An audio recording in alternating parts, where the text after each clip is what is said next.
Bonjour à tous, David Leclerc, votre analyste pour belgianinvestor.be. Voici la mise à jour en vidéo de mon avis technique sur l'or coté en dollars. Alors on va faire une ensemble, comme ça vous pouvez voir un peu comment je construis mes analyses. Alors tout d'abord, qu'est-ce qu'il faut faire? C'est essayer de repérer les dernières tendances de fond. On voit ici qu'on a eu une belle grosse montée, suivie d'une descente, une autre montée.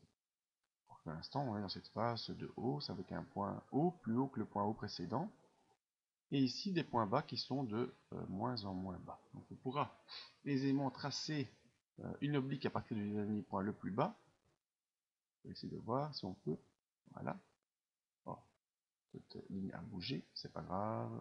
On peut aisément la supprimer. Voilà, pam pam pam. Alors, je vous rappelle cette plateforme, la MetaTrader 4, disponible chez Admiral Market. Bon, vous voyez, très facile à utiliser.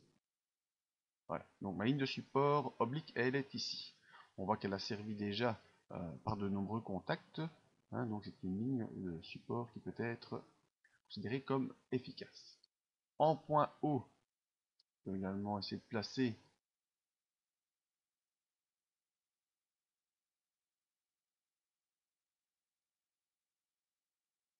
voilà, l'oblique haute, et vous voyez que ça nous fait un genre de porte-voie, donc une grosse ouverture hein, dans cette impulsion, avec en particulier ce gros avalement haussier qu'on a connu fin d'année dernière. Pour ceux qui ont suivi les vidéos d'Admiral Market, on a fait un webinaire live consacré vraiment aux avalements, et bon, on a ici repéré cet avalement haussier qui pour l'instant tient toujours et mène la tendance haussière du cours.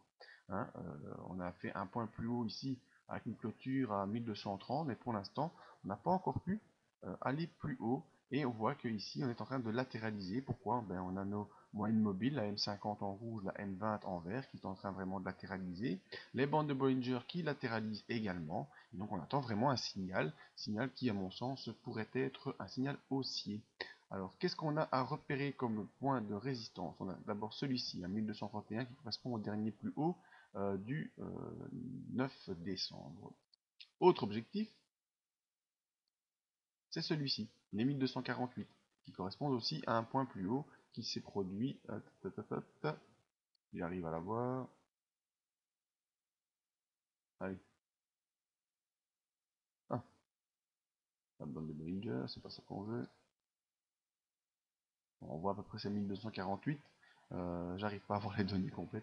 1248 qui sont le dernier point le plus haut qui s'est produit vers la mi-octobre, en tout du 20 octobre. Donc c'est ce point-là qu'on va essayer d'aller rechercher par cette impulsion. Confirmation qui sera donnée si on passe les 1231 à la hausse. On aura donc probablement une ouverture des bandes de Bollinger vers le haut, donc une accélération haussière qui pourra se faire. Ensuite, ces points 1948-1231 deviendront des points de support. Voyons ce qu'il en est au niveau de nos indicateurs. Alors on a MACD également qui pour moi a une belle tête. Pourquoi? Même si pour l'instant il est en neutralité, hein, on voit qu'on est en train de jouer aux alentours des zéros. Je vais également un peu augmenter ce contraste, voilà, ça on va vous voyez beaucoup mieux. Donc on est en train de jouer entre 0, hein. On est au-dessus du signal, on passe en dessous, on franchit sous 0, puis on repasse au-dessus du signal, on franchit 0, et pour l'instant on est au-dessus de 0 avec un signal qui est haussier, donc au-dessus du signal et au-dessus de 0, on est face à une probable accélération haussière. Ce qui est intéressant également, c'est on voit que le MACD arrive à faire des points hauts de plus en plus haut, et pour l'instant on est devant des points bas de plus en plus bas, dans cette dynamique d'évolution en vague nous montre que dans une accélération haussière du MACD, tout cela est positif. Ce qui est intéressant aussi, c'est de voir le RSI. Le RSI est en zone neutre, donc il n'y a pas de pression ni haussière ni baissière. On attend vraiment que le cours puisse accélérer. S'il accélère à la hausse, et c'est ce qui est mon sentiment, eh bien, le RSI passera au-dessus de 60 et ça confirmera le MACD qui est au-dessus de son signal. Les bandes de Bollinger vont s'ouvrir, vous connaissez la cascade. Alors, indicateur que j'ai ajouté, c'est l'OBV. L'OBV, ce qui nous signale les volumes achetés et vendus. Pas très non plus efficace sur l'or dans le Forex. Très difficile à estimer les volumes, mais pour l'instant, bien, on voit que l'OBV est également en zone plus ou moins neutre. Hein. Il n'y a pas vraiment de grands pics comme on a connu ici, ou des grands pics à la baisse également. Donc un OBV qui est plutôt stable pour l'instant.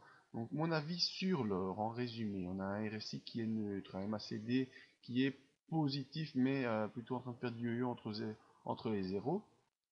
Et vraiment, ici, c'est quelques dernières semaines, ces 2-3 dernières semaines qui sont en latéralisation. Il faudra vraiment attendre le franchissement à la hausse des 1231 pour connaître une accélération qui sera confirmée par le passage des 1248. Et si on s'enfonce sous les moyennes mobiles, eh bien, il faudra repérer de ne pas franchir la baisse des 1173 $, auquel cas, eh bien, on serait face à un point bas plus bas que les précédents. Donc, on réaccélérait une nouvelle fois à la baisse. Pour ceux qui aiment les fourchettes de Andrew, c'est possible. Voilà. Alors, je rappelle, pour fourchette en rouge, on prend le dernier. Chaque fois les points d'inversion de tendance, hein, si c'est un point bas. Ici, un point haut avant qu'on ait une inversion de tendance. Et là, le dernier point bas. Attention. Clac. Et voilà.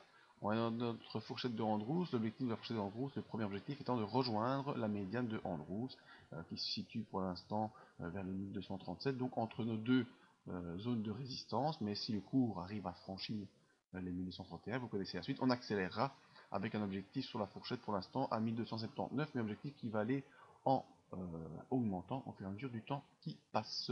Donc voilà mon avis sur l'or coté en dollars, plutôt haussier. On aura la confirmation par le passage au-dessus des 1231. Alors pour avoir la suite de cette analyse, qui est une analyse journalière et dans les unités plus précises comme les 4 heures, les 1 heure, la M30, la M15, si vous faites du CFD ou du Forex, eh bien, je vous invite à nous rejoindre lundi matin pour notre webinaire avec Admiral Market.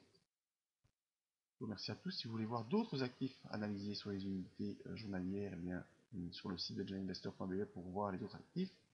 N'oubliez pas ce qu'on peut faire pour vous aider par les formations, la zone d'exemple live qui est gratuite jusqu'au 15 janvier pour tous ceux qui sont inscrits à la mailing list, et la zone CFD Forex pour vous inscrire au webinaire d'Admiral Market. Merci à tous et à bientôt.